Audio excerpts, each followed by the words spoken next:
welcome to another episode of Uncertain Medics. My name is Adi Raja, and this is a show where I connect with people from the healthcare space who are doing some interesting things, and I have a chat with them.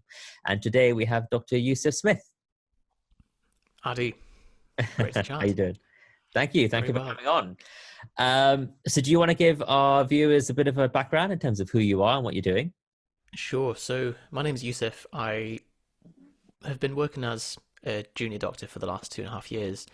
And I think the reason that Adi had got in touch with me or had seen what I'd been doing was I wrote a tweet just with some reflections about why I'm drawing things to an end with NHS, at least for now.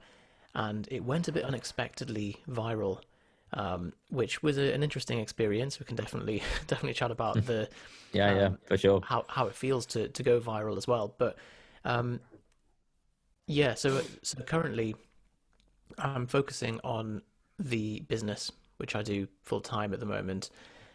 Both had been running in parallel for some time, but as you know, there's major demands on your time and attention, and it's not doing medicine is not the kind of thing that you can juggle along with many other full-time ventures. It really takes it out of you. So I'm glad to be diving in with both feet now. Okay, great. Yeah. So as you mentioned, I did see this tweet, which did go viral. I've never gone viral myself. I've maybe had a slight benign viral tweet where I think I tweeted something at some NHS rally and got a few likes and stuff and a bit of traction. But no, I saw your tweet, and I mean, yeah. So we can start with that. It's a good starting point, I guess. From what I remember, your tweet was about how you are sort of, for now, giving up your NHS role as a full-time doctor, and you have this business you work on, which you're now diving into full-time. And yeah, you got a lot of reaction from that. So maybe we could start with why you decided to tweet that, and then maybe a bit about how you felt about the responses. Sure. So in terms of why I tweeted it, really writing threads and tweets is just part of our organic social media strategy, just to generally write stuff that comes to mind. And this was on the top of my mind. I didn't really think it would be that relevant to our audience, but I thought, you know what, might as well put something up there. And it's always the things that that you kind of casually write out that take off, and then you're like, I wish I'd like phrased that a bit more carefully or whatever. So that was kind of it was just some reflections that I'd been thinking about from an operational and systems perspective of working on the kind of quote front line. And what's really interesting is that seeing the reaction to it really highlighted the purpose of social media, like why people share things. People don't use social media to seek truth. They use it to confirm their existing views, and they use it to selectively self-represent. And so it was really interesting. Thankfully, it was all a very positive reaction, apart from the occasional troll and things, which you're always going to get on Twitter. It was a positive reaction, but looking at it, people share things because they either resonate with the message, somebody has articulated something that they feel in a way that they can then use that as a mouthpiece or to speak through someone else.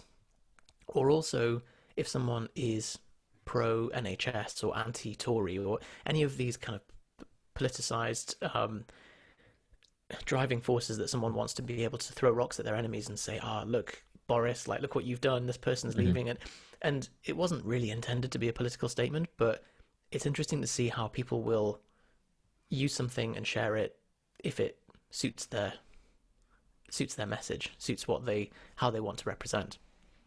Well, I mean, from what I remember, it didn't, although it maybe had a lot of political themes, it didn't seem like it was a political message at heart. It felt like it was actually, and it was a very well-toned written tweet, by the way, and thread, where it just felt like actually this is generally something you've experienced and you're reflecting on, and it happens to sort of link with wider issues around politics and leadership and all that kind of stuff. Was it a tweet that you had been thinking about for some time, or was it just sort of in the moment? I think all doctors who have worked in, and I'm sure this is not just exclusive to the UK, that have worked in any kind of system where you're straddling between paper notes and digital notes, and you're spending hours every day wrestling with technology and things. It always comes to mind where you're thinking, I came into this job to deliver patient care, and I'm being obstructed in being able to do that. So of course it's going to be a common source of frustration, and I don't know if maybe because of my previous background and because of the fact that I've been running a business that is, when you're running a small business, you are the definition of nimble. You can update systems and change things. Any bottlenecks that you identify, you immediately can solve them and improve the kind of throughput of the entire thing. So maybe that had kind of spoiled me, and then dealing with larger organizations where there's a lot more red tape to go through, and you kind of become more aware of these systemic bottlenecks. So let's talk about your business a bit. What can you briefly describe your business, and how it all started? Like, what was the origin of that? Myself and my business partner Johnny set up a fitness blog basically when we were about 18, so about 12, 13 years ago now. And Quite early on. and it was really just a sounding board. It was just a way for us to document our ideas. No thoughts of making making it into a business or anything like that. But after a couple of years, this was back in the day when you could rank on page one on Google for big terms, and you could put £5 behind a Facebook ad and it would reach thousands of people. And we were getting people just inquire and saying, oh, hey, can you help me get into shape? Can you write me a plan or whatever? So we did that for a while. But because of the type of content that we wrote was quite nerdy, quite physiology based, quite evidence based, a lot of the people who were getting in touch with us and resonated with us were trainers or coaches or something of that sort. And a lot of them were asking us, oh, can you also help me with my systems for coaching my clients too? So it's kind of evolved into a two-armed beast, which is helping people on both sides of that coin. So you started this at the age of 18. So presumably that was roughly when you started medical school as well. Is that right? So I actually worked in an investment bank before Okay. doing med school. So I joined it a bit later on. hmm Propane wasn't at the point where it was profitable enough to be feasible as a full-time thing, but Yeah. throughout med school and as things went along, my business partner quit his job as an accountant, and hmm I was kind of at the point where it's like, I'm further into med school than I'm out of it, so I should Mm, probably just get through it, get through F1, get through F2, and yeah. then decide. And you were saying earlier as well, I'm so grateful that medicine is one of those careers that's so wide and so secure that it's the kind of thing where it does give you permission to pause things, follow different opportunities, take some hmm time out, build a portfolio career, do teaching, do GP, all sorts of options available. So I'm really grateful for having done the medical training, and I've certainly got no regrets about going through it.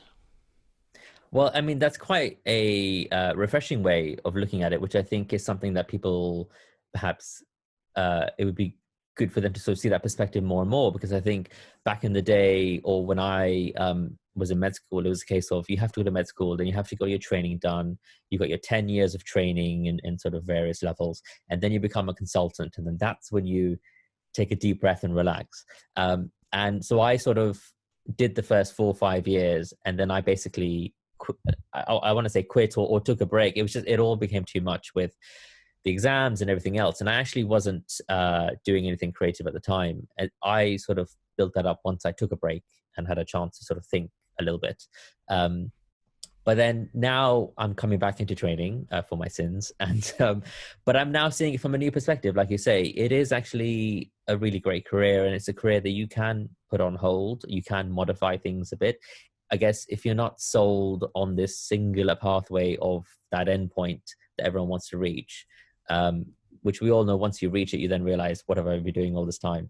Mm. You can see it from a fresh perspective. And I think also the new generation of doctors seem to be doing that. not necessarily with a sort of business they're running or a film production company they're running. It's more a case of just taking regular breaks and having a breather, which I think post COVID is going to be more common, I think. Yeah, I don't You know, know. I don't know why that is, but it's really good to see that you're enjoying it now, coming back on your terms and doing it, having exactly. had a bit of bandwidth and a bit of time to be like, oh, actually, this is my calling for this stage in my life, and I'm gonna go away and do this, and then come back to it. Yeah. Um, and yeah, it does seem to be a kind of shift in that, and I'm not sure whether it's a to do with temperament or the fact that the way that we see competition and training posts and that kind of thing, or if it's more to do with just a kind of generational attitude of being aware of our mortality and saying we've got to kind of, rather than backload our entire retirement to the age of Hmm. 65 or 70 or probably 89 by the time we Yeah. retire, Yeah. to say let's just take it a bit slower and enjoy the ride. And it's really nice to see that. Um, I do think as well that if I was smart enough and if I was motivated enough to say like, oh, I love renal medicine or I love Mm. hematology or whatever, and to just go, Mhm. both feet into that, it could be very fulfilling, and to dive into that and Mhm. really become a master of your craft in your specific field.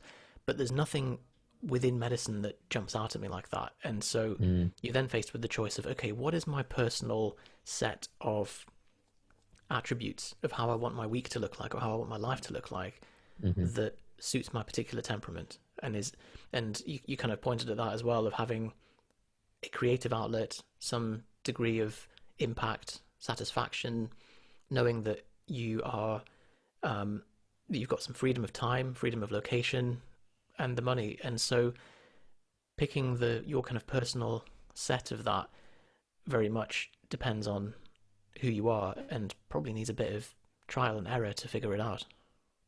No, I think you're absolutely right.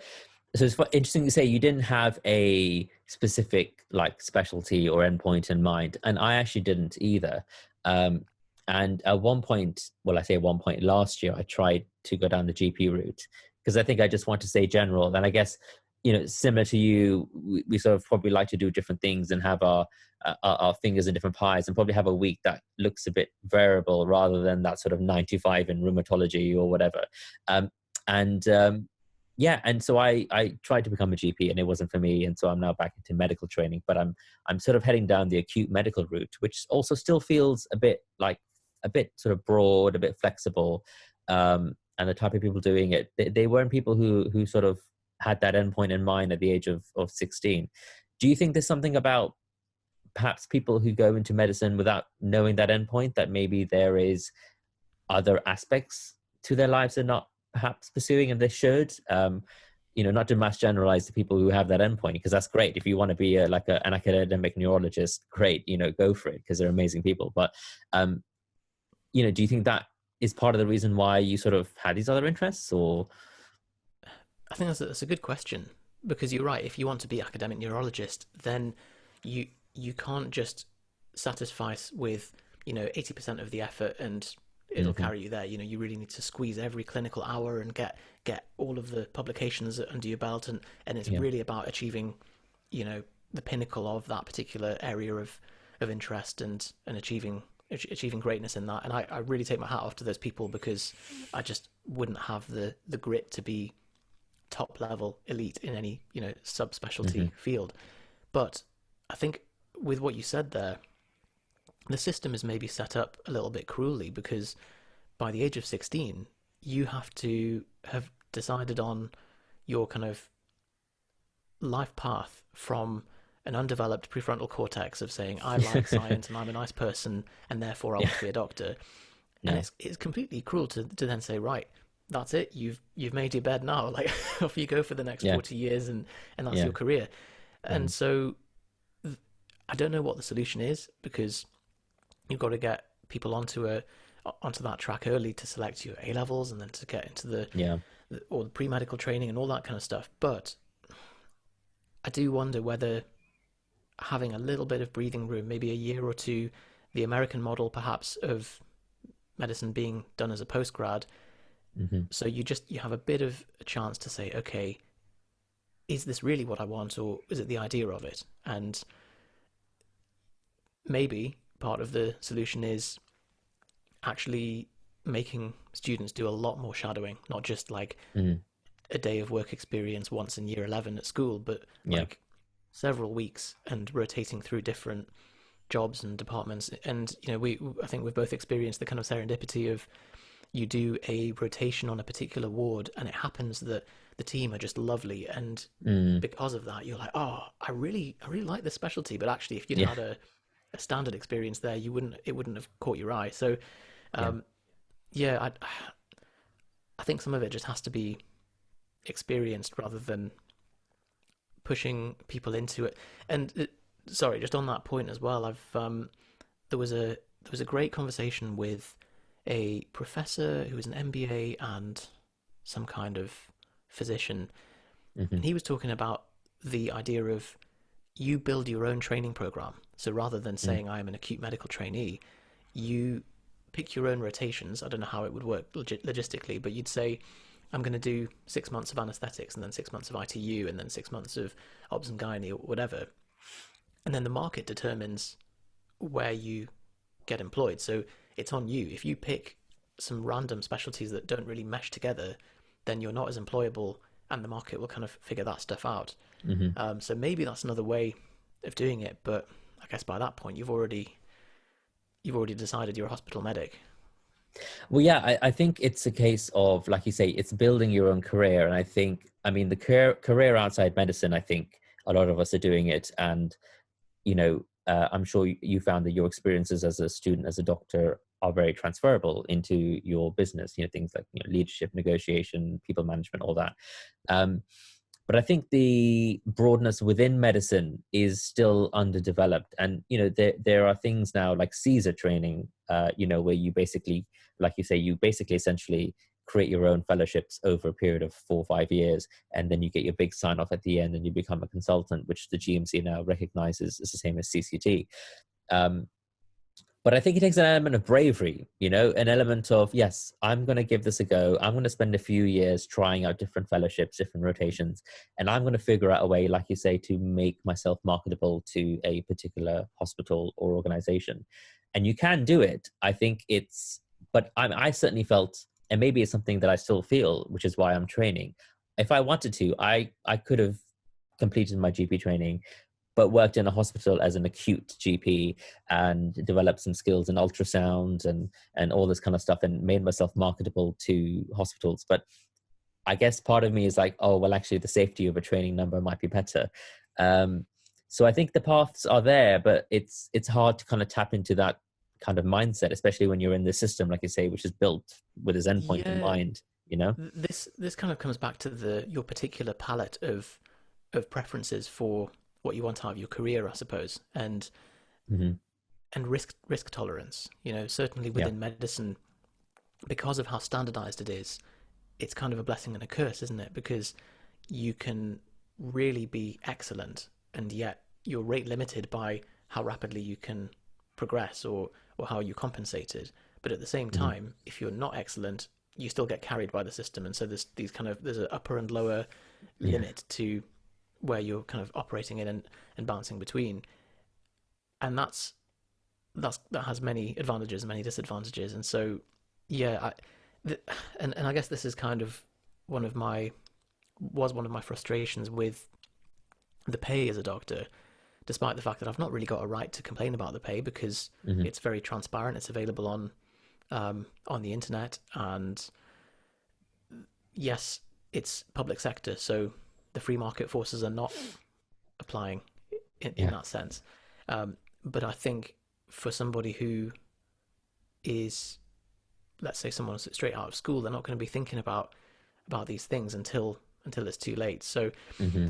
I wonder whether that's also part of the reason that because our generation are becoming more and more um, lateral thinking, maybe a bit more entitled, as the older generation would call us, that Mm. we're not satisfied with that, and so there's so many more doctors that are either leaving or building side hustles or Yeah. doing other stuff to kind of satisfy those different plugs in their life. Yeah. And that's kind of, I guess I am putting my creative work to the side as I go back into training. But for me, it was a personal choice because I had some struggles with the exams that you need to progress a few years ago, which coupled with a few other things in my life that kind of prevented me from progressing. And I needed that break. But I think I've always known that I want to work in a hospital. Um, but I don't know. I guess this is a personal thing. Maybe I felt this stigma of being a GP trainee in a hospital, or I had the stigma of being, because I worked in the private sector for a couple of years, of being this private doctor. I worked part-time, I had a great salary, and I made films, and I was still a good doctor, but in the eyes of, my ex-supervisors and the system, I was still that sort of, senior SHO. And it's only now that I'm actually back into training that I'm being recognized as a medical registrar and progressing. Despite, I think some of the work that I'm doing now is not as complex as I was doing as a GP trainee in a rural DGH. So part of it, I think, is around personal identity, in terms of you've got your outcomes you want, but it's about also how you perceive yourself, which can often Yeah, be influenced by the people around you, in that system. it's so interesting as well because that all of those perceptions are very much within the medical bubble. From the Yeah. outside, if you have a mate who's not a doctor, they're just like, oh yeah, Addy's a doctor of some sort. Like, and Yeah. and that's probably where the where it ends. Most people, you could be F1 or consultant, and they're just like, they're a doctor. They've been through med school and Mhm. not realizing that it's actually a huge rabbit hole. Yeah. And within medicine, you're right that there's this kind of, I guess, identification or even kind of banter between specialties of, oh, it's the bloody orthopods at it again, or oh, Hmm. GP sent through this person with, and there's kind of, I, I don't think it's malicious. I think it is kind of lighthearted when I've seen it, but it does affect how people are seen, and as you said, being the difference between being perceived as senior SHO versus registrar, even if the day-to-day job is similar or actually Yeah. Yeah. the other way around. Yeah. Yeah, we very much, I think um we become a bit tribalistic sometimes, and I think we value labels too much. But it's funny in the film industry, I tell people I make films in the hospital, like, oh, that's cool. Do you do like YouTube videos? And then I'm in the film world and it's like, I'm an award-winning film producer. Here are my awards, and I'm working on a feature film. Like, wow, that's so amazing. But in reality, I've done a lot of stuff, but I've made 2 short films and I'm developing a script for a feature. Like, as in, I'm still very early on in my journey, but it's just funny how people's perceptions can be so variable. But I think what's more important is how you allow that to influence your mindset, I think. Um, Yeah, because especially with that, the filmmaking stuff, like you're an absolute pro from the stuff I've seen. It's no, thank it's you. it's really incredible. Like, but people who when you give that piece of information to someone, I guess for their sake, they have to try and put you into a box so that they can Yeah, categorize you, and they do it so quickly that um, it's almost, yeah. I guess it's frustrating when someone like puts you in a box where you're like, well, no, that's not quite what I do, but hmm, like it's clear that they're just doing it for their kind of their kind of it's simplicity of more for them mind. than for you. I think we do it with patients, don't we? We have to put you in a diagnosis because we can't manage this vagueness of could be this, could be that. We have to Yeah, give it's a you this. fibromyalgia or it's an We have inorganic to, yeah, symptom or otherwise we yeah. can't treat you. But I guess the point I was making is also, for me, it feels like the biggest journey that I've been on. So I've been a doctor for like 10, 11 years and done lots of different things, and for me the biggest journey was actually, I've had lots of labels, but I feel like my reliance on that label over time has decreased because of the fact that A, I've become more experienced, but B, I have this creative side hustle, which you can call it a side hustle or you can call it a part-time job or whatever, but I've made some progress, so I feel more confident that I have that creative outlet and I'm achieving things that I want to achieve. And I've also accepted I don't necessarily want to be this top professor in academia. I just want to be a doctor who helps people. um so there's almost like a bit of a relief and a bit of power that I no longer care what people think of me, in a way, if that makes sense, you know? Massively, yeah. And once you can let go of the label, which is not even tangible in itself anyway, I suppose, as you say, it opens you up to a breadth of experience, because then rather than saying, right, I need to fill every hour of my week with clinical work, actually you might take a step back and say, oh well, I'm going to get 90% of the satisfaction from treating patients and helping people with a 3-day work week rather than a 7-day work week. And actually, I'm not going to feel as burnt out. I'm not. I'm going to be able to sleep better, and I'm going to make fewer clinical mistakes because I'm not so rammed all the time. All these kind of things. And so, I suppose, as you say, being able to, and it's beautiful to hear that over the years you've dropped labels more and more. I've heard Gary Weber talk about this, where he's a guy who has been through a lot of internal work and talks about people that come to him and says, okay, tell me about yourself. And my name's Mary. I live in Houston. I'm 33. I am a steel welder. I grew up here, etc. And he's like, okay, if you're 33 now, a year ago, were you still Mary? And she's like, yeah. Okay, so age isn't part of who you are. So I'm Mary, I'm a steel welder. Okay, if you weren't a steel welder, if you were a baker, would you still be Mary? And she's like, well, yeah. And keep stripping away these labels until eventually it's like, I am Mary. And okay, well, what if your parents decided to call you Catherine? Yeah. Oh, well, that would still be me. Yeah. Until eventually you keep stripping things back and you're like, well, the only thing that remains is just the pure awareness. And so I suppose if that is the thing which allows you to channel and do whatever you're doing in the week and not be attached to the labels and what people think of you and all of that, then you're completely open. You've got total freedom to act from your highest self, I suppose, without being pushed by expectations and cultural values and religious values and all of that. I'll remember that for my upcoming registrar interviews. Or I'll be like, nope, who I am has nothing to do with my portfolio. Okay, so you went into, it was investment banking, you said, and then you decided at some point to start medicine. What was the sort of trigger for that? The seed had been planted a few years before, I think. It was as we were writing with Propane, it became very clear that actually the thing which I was drawn to was applying an evidence base to a individual and to help them in some way. Yeah. And so I thought the natural progression of that was clinical medicine. So while I was doing my first degree and then working there, I was kind of getting lining up the dominoes, and then started a bit later on. So I thought it was a bit late, but there was a quote from Earl Nightingale of, if you don't delay what you want to achieve because of the time it'll take, because that time will pass anyway. And I suppose that combined with looking at my boss in the investment bank and thinking, okay, if I get my head down and I work hard, I'm going to end up like him, and he's miserable. So it's so important when you see that endpoint, when you see that, like, I guess in medicine, it's the equivalent of a senior consultant, and you're just like, is that who I want to be?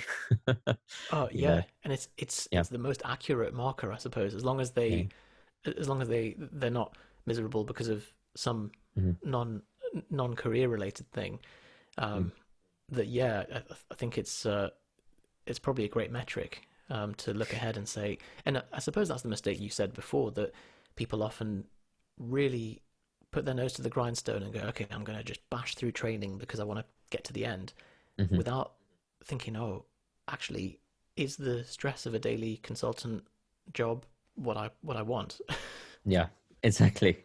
I mean, or like, it's a case of like I think it's a false sense of security that once you get to that stage, your problems all go away, and actually you realize the problems were there all along, and you have just built them up, expecting them to sort of be released at that point. And I think what I'm hoping for now is sort of coming back into training and having this renewed perspective on lots of things in life and career.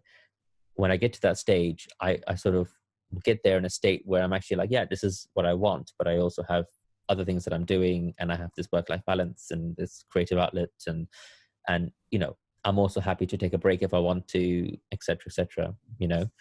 Um, so I mean, you're leaving for now. You're obviously going to focus on your business for a few years.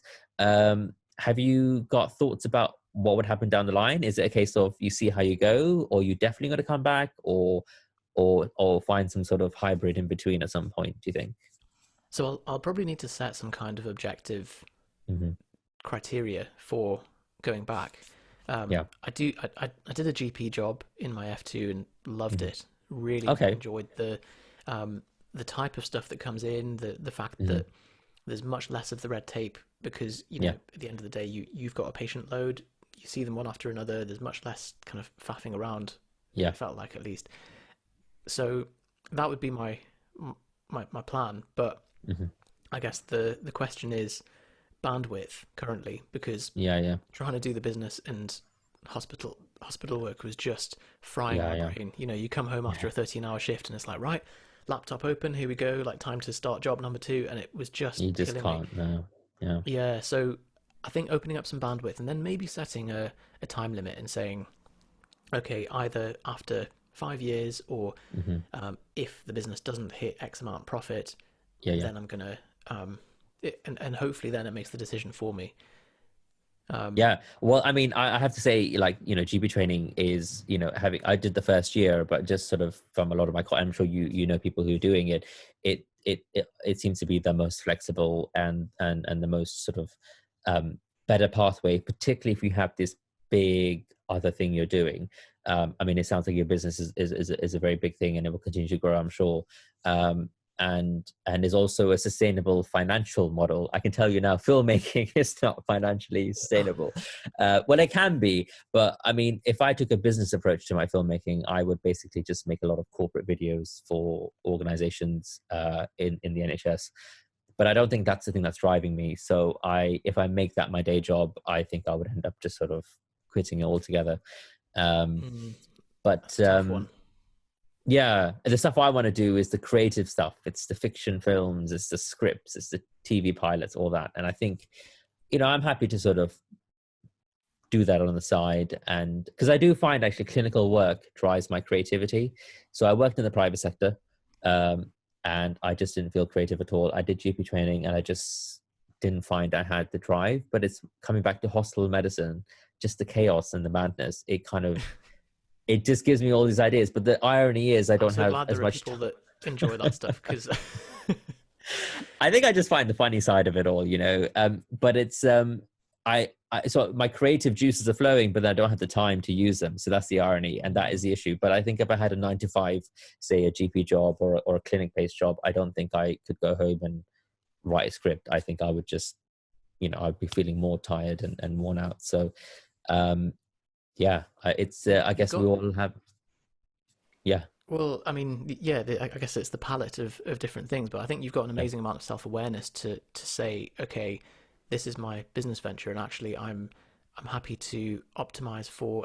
It's probably the plight of anyone with a creative job, where it's like, hmm, well, I could optimize for profit, but then the work I do will be pretty soul destroying versus hmm, going with the kind of potential home runs, but also potential lots of misses when yeah, when you're yeah, doing these individual creative projects. So, yeah, um, but we are very fortunate, I think, in within medicine that hmm, it is the most secure, like unbelievably, when yeah, all the kind of graphic designers and people around us were getting put on furlough schemes and not knowing if they're yeah, going to get their jobs or over the last couple of years.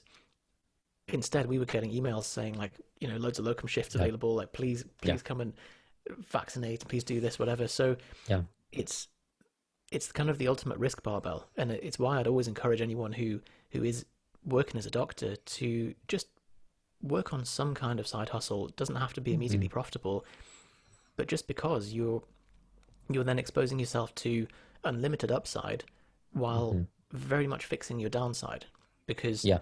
you can't, unless you kill someone, you can't lose your job as a doctor. You're always going Hmm. to have something available for that, and it's a very predictable, very secure income. So um, Yeah. I think we're in a great position, and to be able to say, I'm going to pause the career and then I'll be able to pick it up in the future, is amazing. I think that's also why GP training appeals to me, because it don't have to, it's not as competitive, not as many hoops to jump through compared to, you know, doing vascular surgery or something like that. No, absolutely. It's honestly the entrance scheme that the program is, and it's a great program. Like you get, you know, every week you get weekly teaching, and like there's lots of GP trainees doing lots of interesting things, and you can go part time. You can get 6 months off, 12 months off, and I think now like most of it is general practice based, and you only spend a limited time in hospital now. Oh yeah, they're shifting it from, I think, 2 years two, to 1 year now, isn't it? 1 year, exactly. So, and maybe even with your previous experience, you might be able to shave off a bit of time or something. Who knows, you know? So yeah, okay, great. So I suppose so. We've talked about your entry into medicine, and then now what you're doing now, and then I guess the future and stuff. I'm just basically trying to come up with a fun final question, which I'm struggling with at the moment. We've talked about a lot of things, and as you can see, I prepare well for these. I guess here's something. So we are part of a group of clinicians who have taken that step to do something different. There are a lot of us, as I'm sure you're aware of, and I certainly come across people every day doing a lot of, you know, significantly different things outside medicine. But we're still the minority, and I still don't think that the alternative non-medical stuff is fully accepted by the system in many ways when it comes to recruitment, education, etc. So in some ways we are creating our own paths and setting up a blueprint for, I guess, future generations to find a way to, you know, find that balance between the two.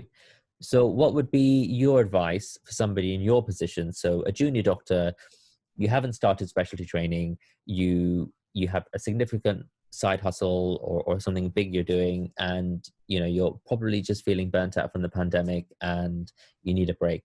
What would be your advice? And in particular, what, I mean, it doesn't necessarily have to be go on this course or do this, but also like on a personal level, what would you advise people do now? I guess we are coming up to application times, and people are probably arranging their plans for August. What advice would you give them?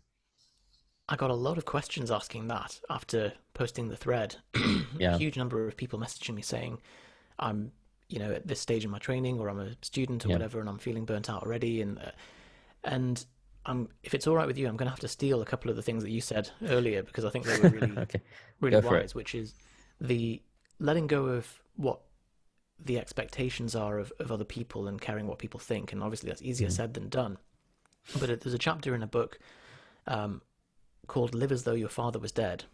And Mm-hmm. it talks about letting go of these inherited expectations of our parents and our culture. And, you know, so my family's Egyptian, and I had the Mm-hmm. classic Egyptian dad of, you must be doctor or engineer or lawyer. Yeah, And that's, you know, those are the yeah. options. Mm-hmm. And so these are the things where we're living through someone else's life. And I think being able to let go of that and cut those ties a little bit, because you're the one that has to live with the consequences of your decisions. Mm-hmm. And then the other thing is the risk tolerance piece. I think because medicine is so de-risked, it's so secure, and the training programs are predictable to the point where you know exactly in how many years you're going to hit a certain stage in your career. Like Yeah, that's unheard of, as you know, yeah. from That's private very true. sector. Yeah. And so it lulls us into the sense of like, oh well, there's going to be a program laid out step by step for anything I want to do. And actually, I think being able to step outside of that, if you're in that position that Adi's described, and you're feeling lost or struggling or burnt out, I think step outside of the medics bubble, hang around with some Mm-hmm. people that are completely removed from that, and recognize that there are much bigger leaps of faith, much bigger risks that can be taken safely, and to start building something that's well outside of it. And you know, if it takes off, great. If not, it's a source of creative outlet. Mm-hmm. Great advice. That's pretty much why I end up doing sort of inadvertently, which I think really helped us getting out of that bubble. So if we modify that phrase, you have to live as though your educational supervisor is dead. Is that what we're saying? Exactly. Yeah. Okay, great. Well, why don't we end there? Thank you so much for your time, Yusuf. That was really good to talk to you, and I wish you all the best with your future business and career. And I'm sure it'll be great. And I'm sure the NHS will welcome you back at any point you want to come back. Thank you, Adi. It's been a pleasure. All right. Thank you. So that's been another episode of Uncertain Medics, and we'll catch you in the next one.